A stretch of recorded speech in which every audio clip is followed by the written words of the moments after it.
Want this?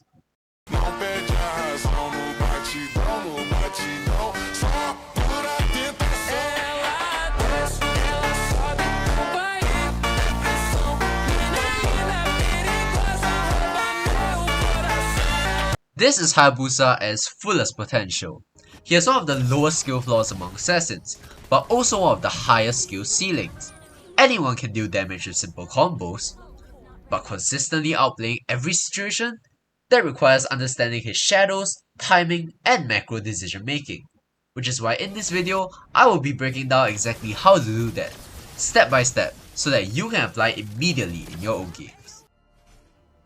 So now let's talk about the higher build, okay? So very quickly, he uses Flame Retribution on the cooldown boots because this allows him to burst faster, and especially with the S2 and ultimate buffs, it allows him to refresh his cooldowns even quicker. Now his core item will be Hunter Strike because he is very skill cast reliant, so this will allow him to get extra mobility with each skill cast and a bit of penetration in the early game. Now the next few slots are very versatile, so I'll just tell you which situation to use what. If you're falling behind, your greatest bet will be War Axe into Endless Battle. This gives you sufficient sustain if you need to fight longer. If you are snowballing or like you're on par with them, you could go for BOD and War Axe if you want more brawls, if you want more sustained team fights. If you want more bursts or they have more shields, you can go BOD into Endless instead. And if you're really snowballing hard and you are the carry of your team, you can just rush Skypiercer immediately after Hunter Strike. And for the last slot, it's very flexible. You can build Malefic Gun as well, or some of these items for you to sustain longer and all that. For the emblems, you have Assassin Emblem for adaptive penetration, adaptive attack, and extra movement speed. For the talents, we take Thrill for the adaptive attack, Season Hunter because of course we are a jungler, and Warcry because it just synergizes so well, right? Each time you combo, you basically cast 3 or more skills, including your ult, so this increases your damage overall.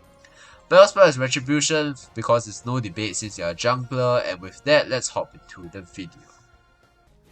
Okay, so we are jumping right into the game here. You can already see that this is a replay because unfortunately I could only capture this game after it was played, because in the game itself I didn't actually think that this could become a video, but as the game played out long enough, I thought that this would be a suitable video to let you know about all of Hayabusa's macro mechanics, micro mechanics, and basically everything that you need to know to play him well. So just to give a brief overview about this hero, we all know that his skill 2 cooldown got buffed, and his ult cooldown also got buffed. In exchange, the distance that he travels from his shadows got nerfed. So what that means essentially is that he has less burst damage, but as in like, okay, not, wait, what am I saying? That essentially means that he has more burst damage, but his escapes are relatively weaker. This means that he can outplay a bit less, but also a bit more, because you can cast those skills more frequently, but each time you cast it, there's a bit of a trade-off. It isn't as effective as we do earlier. However, you can see that if we just play it properly right here, we can still get kills easily with the shadows. The range doesn't really affect us much once we get into prime position. As you can see here, we try and angle it such that it aligns with the Claude, and then we just dash onto him, easy out, and the retreat onto the Claude, and we take him out. So we can see that that is pretty much the core idea of this game. We won't be talking a lot actually, because there are very specific moments in this game, like scattered throughout the full, I think, 17 or 18 minutes of this game, and I would only like to highlight those. The rest is just like my typical my typical jungling pattern, my farming path, all of that, right? So we're just gonna wait and see whether there's a highlight moment. I think we do steal a turtle here. Hayabusa steals the turtle really easily because he can just go over and turtle steal. Here I can highlight a bad decision I made, okay? So here I should have just ulted. I should have just ran towards them and spammed the ult, because I would have taken down the Harley. But because I hesitated, I let the Harley out connect, and then by then they were out of range for me to ult. So I couldn't ult for the iframe, and I tried, and as you can see here, I tried a desperation move to get closer to the creep to ult it for the iframes, but clearly I wasn't fast enough. So yeah, very unfortunate. I should have been less hesitant and just ulted them directly there, but we learn from our mistakes, and that's something that something unique that I try and do, right? I try and highlight not just the good plays that I make, but also the bad mistakes so that you can see everything, you can see the transparency, and you can see how all these decisions affect the game itself. So, that aside, we will be going back into the game. I think I'll talk a bit more about Hayabusa, and then I'll just let it rest and play out for the rest of the video, and then just occasionally talk a bit more. So, Hayabusa is a hero where you have to, like I said, use your timings very carefully, right? You see here, we go back onto the dash because we know we can test the limits, right? We go on to them, and you can see the Harley outer. I merely out for the iframe, and for the Tigreal to not push me back immediately. Franco, nice flicker, and we do go for the risk here, right? Although we are really low, we know the timings of their skills, we know that Harley doesn't have ultimate, we know that Tigreal doesn't have push, we know that Franco's suppression lasts quite long, so we know that sufficiently with our shadows and our damage at that point in the game, we can successfully take both of them out. So those are some calculations that come by instinct, right? When you're playing this Hayabusa. So it isn't really like calculated in the game itself, rather it's like a bit of instinct based. Again, there would have been a world where I would have miscalculated that damage and of course died in that skirmish, but in this case, I guess it will not play out for today. You can see that our rotations are also quite effective here. We always take both buffs, go towards Turtle, and then we find gang wherever we can. So here I'm not really sure what I was doing. I think I was just playing around with the Luoyi. I definitely could have went and outed the Luoyi, but I think I wanted to save out for Turtle and make my way there quicker. So of course, I go over to my red buff, and you can see how we purposefully reset the green creep over there. We did not want to risk the Tigreal taking it from us, so we just went ahead and reset it by dashing out of the radius. So Popo does get the turtle here, but in exchange, we get some farm, and honestly as Hayabusa, because you're assassin jungler, right? You can afford to give up these turtles sometimes if you trade out for kills. As you can see here, I go into the Claude. He does BMI out, which is really effective. I should have dashed first, and then I could have baited out his BMI, and then I just shadow back in and out, right? Then that definitely would have killed him. But you can see how against the interactions like the Claude, these kind of heroes that can just cancel out your shadow kill, right? You have to play a bit more safe, and I'll show it later, I think around near like the end of the game, where I show how I outplayed this Claude. Here I really wanted to go into Harley, but unfortunately my shadow didn't connect, but I really don't know why he dashed back. If he didn't dash back, we would have survived. But other than that, okay, the higher build is actually pretty standard. I think I'll talk about it more within the build segment itself. But then again, this game, it tones down a little from here onwards. Late game is where we make some really crazy plays that I have to highlight. But I think for now, I'll just watch the video in silence and see what I have to highlight.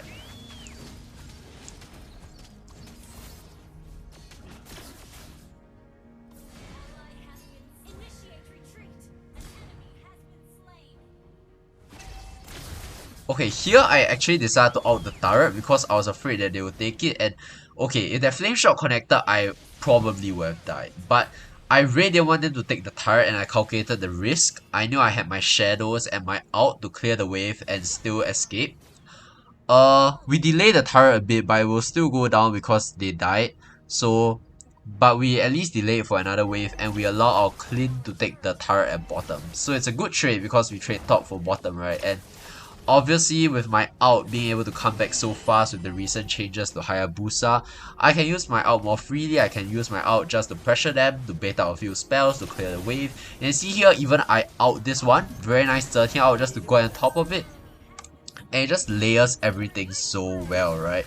I think without the 13 ult, we wouldn't have been able to do that. Not really sure what the Tigreal and Claude are doing here. We see that Tigreal already used his ult, so we just freely go on to him.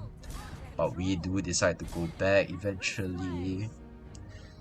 Okay, so a bit of plays here and there, but you can see that our Zetian and our Franco is really the one saving us right now. We haven't really been making plays that are like solely like 1v like 5 that kind. But honestly, on every jungler or as every hero in ML, you don't really have to do that. That's not the point of the game, right? It's a 5v5, so You have to contribute equally, and honestly, I would highlight that more, but this game is really just to showcase some good higher gameplay that I found myself to have. And here, okay, here I must say I misclicked. I think I clicked like the first skill, or like I just didn't click the second skill. You can see that I was already prepared to go and steal the turtle with my second skill like I did in the first turtle, but yeah, it was just unfortunate because if we cast it, we probably could have gotten a retreat off and made it a 50-50, but it's just how it is. Here Tigro actually flickers for us, and we really don't have anything because we just get chain CC, stun, knock up everything, yeah, everything in the kitchen sink, right? So we just get taken out here. It's our second death, and you can see that we're not doing very great right now, but as the game goes on, you can see that our deaths actually, I think, goes up to about 3 deaths at the end of the game, so you can see that we are playing it really safe.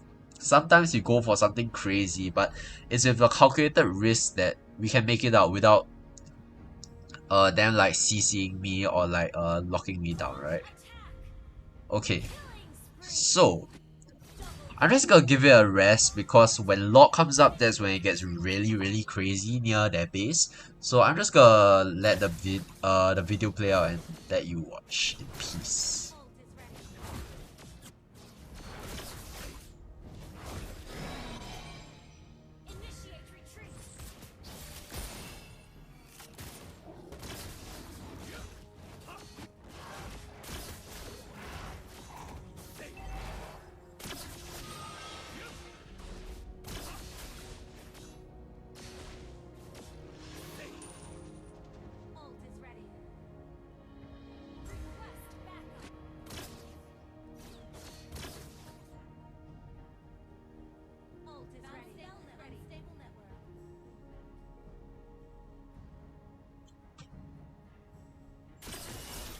Okay, here we know that the Harley is there, so we just directly out him, and we know that he cannot escape because we still have the shadows, right? The shadow nerf, yes, it hits hard, but especially in these choke points, like these walls, right? You can actually use it to like extend the distance, right? Because they count the wall as like it doesn't really clash with the hitbox of your shadow. So sometimes you can use these walls to extend your shadow range beyond what it can reach, and do what I did over there. Really nice out. We did miss our shadow, but the Frank Wall secures it. We just go ahead and out. And I think here we just back and take the Lord because obviously all of them are dead except for Tigro, right? So yeah. Okay, so far we're doing well right now. When Lord sieges, I probably have more things to say. So again, I'm just gonna leave you to watch the video, and I'll be back in about a minute or two.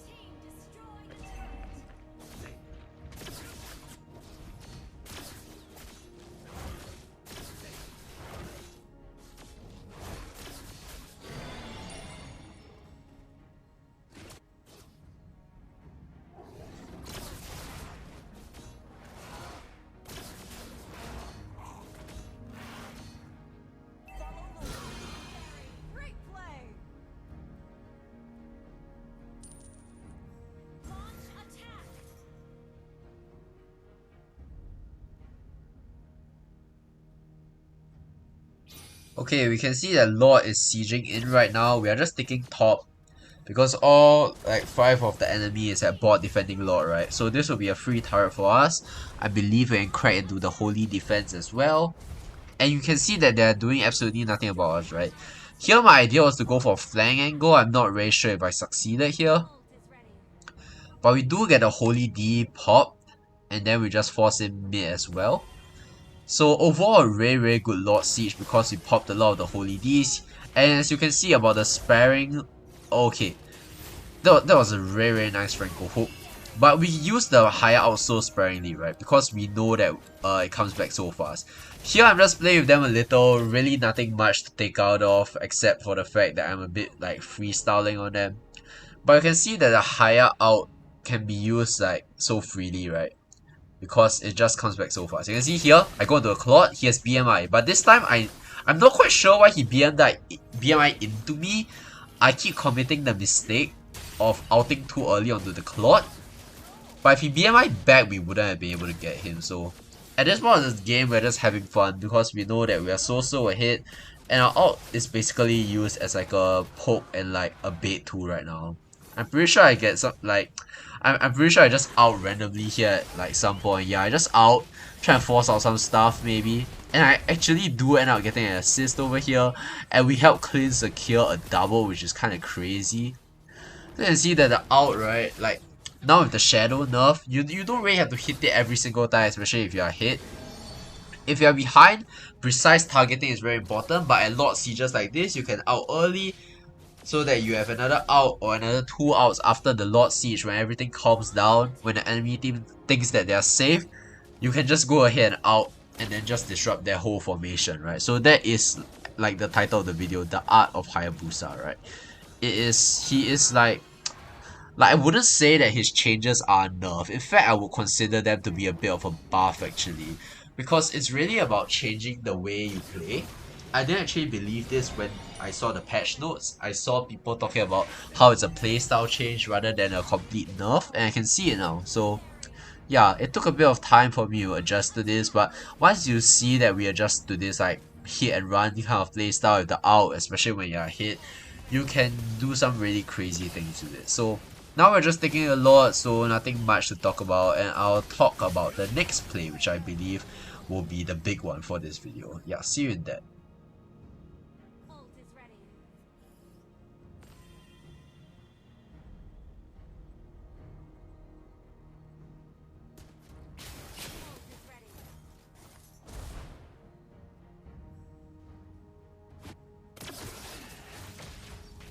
Here we just go ahead and out because they really can't do anything to us. Like I said, I just want to bait out a few resources, and because by the time Lord comes, right, you can see that I timed it quite well.